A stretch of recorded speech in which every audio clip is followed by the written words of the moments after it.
नमस्कार जी किसान भाइयों, मैं हूं विकास त्यागी और आज एक वीडियो के अंदर आपका स्वागत करता हूं जी। मैं आज का जो वीडियो है वो बेसिकली जो हमारे धान वाले किसान हैं उनके लिए होने वाला है, क्योंकि एक मेरे सब्सक्राइबर थे, उनका मैसेज आया था मुझको और वो बोल रहे थे कि विकास भाई धान बहुत अच्छा चल रहा है, सब कुछ बढ़िया है, लेकिन एक समस्या बहुत ज़्यादा बढ़ती जा रही है जो कि बिल्कुल रुकने का नाम नहीं ले रही है। वो है कि जो हमारा दाना है, जो हमारा थोल निकल गई, जो बाली निकल चुकी है, उसमें दाने काले पड़ रहे हैं और वो बहुत ज़्यादा पड़ते जा रहे हैं, काले बहुत ज़्यादा पड़ होते जा रहे हैं। तो किसान भाइयों, इसी इसी कड़ी में मैं कुछ जानकारी आपको देने की कोशिश करूंगा कि ये दाने काले क्यों पड़ते हैं, क्या उनके कारण हो सकते हैं, क्या उसके पीछे का साइंस है। तो वीडियो बड़ा नॉलेजफुल होने वाला है और आप इसको एंड तक ज़रूर देखिएगा। और चैनल पर अगर आप नए हैं तो चैनल को भी सब्सक्राइब जरूर कर लीजिए, जिससे मैं कोई भी वीडियो बनाऊँ तो वो आप तक आसानी से पहुँच जाए। तो चलिए किसान भाइयों, बात करते हैं जी उसकी जो जैसे वो किसान भाई बोल रहे थे कि भाई हमारे सामने ये प्रॉब्लम है, तो मैं थोड़ा खेत में ही हूँ यहाँ पर, और खेत में मैं थोड़ा आपको दिखाने की कोशिश करूँगा। आप देख सकते हैं यहाँ पर, जैसे ये एक बाली है और बाली के अंदर ये देखो जी, ये दाने ये यहाँ पर पड़ रहे हैं, आपके काले दाने पड़ रहे हैं। मैं यहाँ पर खेत के स्टार्टिंग में ही खड़ा हूँ, लेकिन अंदर को जैसे ज़्यादा अगर जाने की कोशिश करूँगा तो बहुत ज़्यादा दाने काले पड़ रहे हैं। तो किसान भाइयों, इनका जो एक सलूशन होता है, इनका जो एक काम होता है, पहले जानते हैं कि इसके अंदर क्या प्रॉब्लम आती है जिस वजह से ये दाना काला पड़ जाता है। तो ये फुलवारी के टाइम पे ही होता है, जैसे आपका थोल बाहर आता है तो उसी टाइम पे ये प्रक्रिया स्टार्ट हो जाती है। तो जो आपकी फुलवारी स्टेज होती है, जिसको हम बोलते हैं पोलिनेशन, पोलिनेशन का जो एक सिस्टम होता है, पोलिनेशन होता है जैसे ही आपका दाना बाहर आया तो आपकी बाली बाहर आई, और जो दाना होता है, दाने के ऊपर एक हल्का हल्का वाइट वाइट सा आपने देखा होगा। हमारे यहाँ पर अलग अलग जगह में उसको अलग अलग चीज़ें बोल देते हैं। हमारे यहाँ पर उसको मैं थोड़ा दिखाने की कोशिश करूँगा आपको, कि मैं आपको बेहतर करके समझा पाऊँ उस चीज़ को, और थोड़ा दिखाने की कोशिश करूँगा मैं।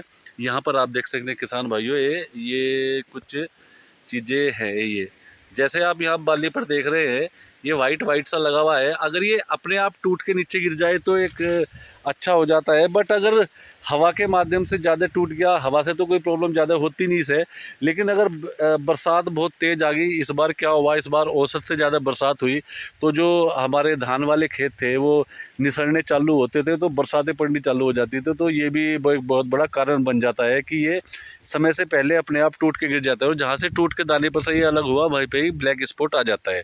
तो किसान भाइयों, ये सबसे बड़ी प्रॉब्लम होती है जब हमारा पॉलिनेशन होता है, और ये सबसे बड़ी प्रॉब्लम हमारे सामने आ जाती है। तो नंबर एक तो ये हुआ जी कि आप बारिश से आने से बड़ी प्रॉब्लम होती है और ये चीज़ें डिस्टर्ब हो जाती है।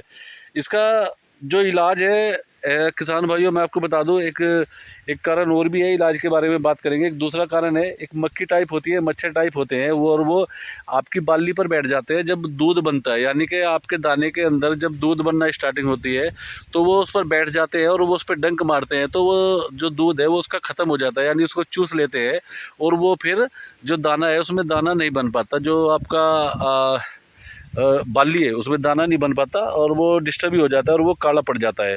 और काले पड़ने के साथ साथ किसान भाइयों, होता क्या है कि उसमें एक प्रॉब्लम और आ जाती है कि जैसे ही वो काला पड़ता है तो फिर उसके अंदर एक फंगस का भी अटैक होता है, यानी उसके अंदर फंगस आ जाती है, दाने के ऊपर फंगस आती है, क्योंकि जब उसके अंदर कुछ हुआ ही नहीं तो उसके ऊपर फंगस आ गई तो दिक्कत ही है उसमें।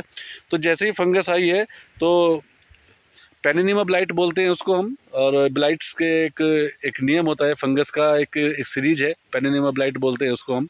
तो वो आ जाते हैं, उससे भी ये आपस में टकरा करके ये फैलती चली जाती है और दाने काले होते चले जाते हैं। तो किसान भाइयों, अगर आपकी भी ये प्रॉब्लम है तो टेंशन लेने वाली बात नहीं है। इसके अंदर आपको 400 ml आपको कासुका माइसिन लेनी है, मार्केट में जाना है, 400 ml पर एकड़ के हिसाब से आपको कासुका माइसिन लेनी है, और 250 ml आपको प्रोपिकेनाजोल लेना है। दोबारा से मैं नाम बता दूं किसान भाइयों, 400 ml कासुका माइसिन और 250 ml प्रोपिकेनाजोल को लेकर आइए मार्केट से, और उसके अंदर स्प्रे कर दीजिए। आपका जो दाना है उसकी जो सफाई है बहुत अच्छे करके सफाई कर देगी। दोनों दवाई दाने की सफाई बहुत अच्छा कर देगी। हाँ देखो, जो ब्लैक स्पॉट आ चुका और दाना काला हो चुका वो तो सफ़ेद, वो तो क्लियर नहीं होगा, लेकिन आगे बढ़ने से बिल्कुल रुक जाएगा। और आपके खेत में दाना अगर बहुत ज़्यादा काला हो रहा है और जब उसको कटवा के हार्वेस्टिंग करवा के मार्केट में लेके जाते हैं तो जो आड़ती लोग होते हैं वो उसमें रेट है उसका कम लगाते हैं, तो वो वहाँ भी हमारा बहुत बड़ा नुकसान हो जाता है। 15 से 20% का नुकसान ये काला दाना हमारा कर देता है, जिससे हमारी बहुत बड़ी मेहनत जो है वो जो है हमें ख़राब होती दिख जाती है। तो किसान भाइयों 400 ml कासुगामाइसिन और आपका 250 ml प्रोपिकेनाजोल मार्केट से लेकर आइए और लगाइए और स्प्रे करिए और अपने खेत को बेहतर बना लीजिए। बहुत अच्छा आपको रिजल्ट मिलेगा। आशा करता हूँ मेरे द्वारा दी गई जानकारी आपको अच्छी लगी होगी। अच्छी लगी तो चैनल को सब्सक्राइब जरूर कर लीजिए। मिलते हैं जी एक नई वीडियो के साथ। बहुत बहुत धन्यवाद।